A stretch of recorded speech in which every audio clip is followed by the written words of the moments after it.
Hello everyone, welcome again to the Diva Book Club. I think that's maybe what we're going to call this. It's just something that I wanted to do, reading encouraging, inspiring, or frivolously ridiculous passages from Diva's memoirs. Today we welcome Tammy Wynette to help us. She may be appearing soon. There's several books on her. But also, since today's was kind of animal related, Billy Jones wanted to make an appearance. Daddy, Hello? Oh, Daddy? Billy, did you just sneeze? Yeah. Did you have some water? No. If you don't know, Shih Tzus do reverse sneezing. Billy, you excited about today's reading? I guess. Yeah. You've read this to me before. I know, Billy. You can really get a lot of advance warning. Today we're going to read from Celine Dion, My Story, My Dream, which the New York Times calls a remarkable story. The Harrisburg Patriot News also called it remarkable. Billy, listen to this. And New York Daily News said it's fascinating. The Winnipeg Free Press called it compelling and well-crafted. A fairy tale worthy of a Harlequin romance. And now I'd like to... Oh, Billy. Sorry, Billy couldn't stay. I'd now like to read from the prologue to Celine Dion, My Story, My Dream. One beautiful morning last winter, a manatee appeared in the canal right behind our house in Jupiter, Florida. It stayed there for hours, as if it were waiting for something or somebody. As soon as I went into the water, it started coming toward me. I spoke to it, petted it, and we swam together for a while. This was no big feat. A lot of people in southern Florida have fun swimming with manatees. They're nice, large, very affectionate animals that we call sea cows.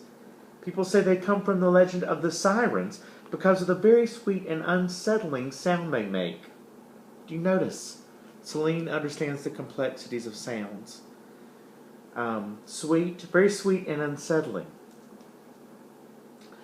The incident made me realize how much I've changed during these last months. When I was working on my singing career and was subject to certain precautions, the idea would never have come to me to dive right into cloudy water and go make friends with an unknown animal. But on that morning, I hadn't been working for more than 3 months, and I was already doing all sorts of things that had been almost unimaginable before, things that even I sometimes found surprising. While I was swimming with my siren, she's now calling the manatee her siren, a flood of memories crashed through my head, clear, precise images of my childhood, of summer, of happiness.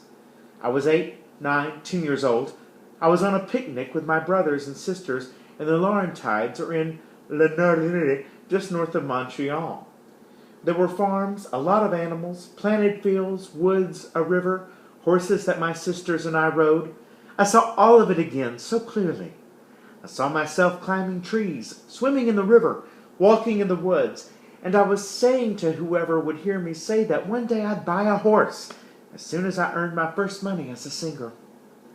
And then I forgot all about it, carried away by another dream of being a singer, a dream that left room for nothing else in my life. A few years later, when I got my first pay as a singer, my thoughts were already elsewhere. Instead of a horse, I bought myself a pair of high heels. Now, 20 years later, it was all springing forth from my memory. That horse I never bought and never thought about again. The light of summer, the freshness and smell of the Laurentides River and lakes, the fragrance of the earth and of cut hay. Again, I saw the path that we took to get down to the river, the overturned canoe on the beach, the laughter of my sisters, the thick trees my brothers dove from, the pebbles, the sand, the raspberry bushes that scratched our legs. Are you getting the visual here? The crackling of burning branches and the fires we made during evenings on the shore. And all of us singing together late into the night, watching shooting stars and northern lights. As I got out of the canal after saying goodbye to my siren, I didn't feel like speaking or being spoken to. I hardly dared move. My head was so filled to the brim with all these memories, and I didn't want to lose a single drop. I wanted to keep these images in me as long as possible, to review them one by one, and maybe to remember others.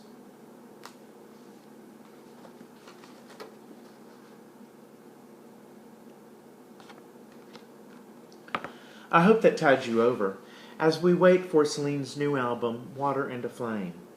It, like a few other diva releases by Mariah Carey, Beyonce, have been postponed, and we don't have a firm release date. I mean, this isn't Faith Hill proportions, but it's pretty intense. So until we have Water into Flame, I hope you've enjoyed this recollection from Celine about swimming with a manatee, which, if I'm not mistaken, I think may be illegal in Florida, but hopefully she doesn't make a habit of it.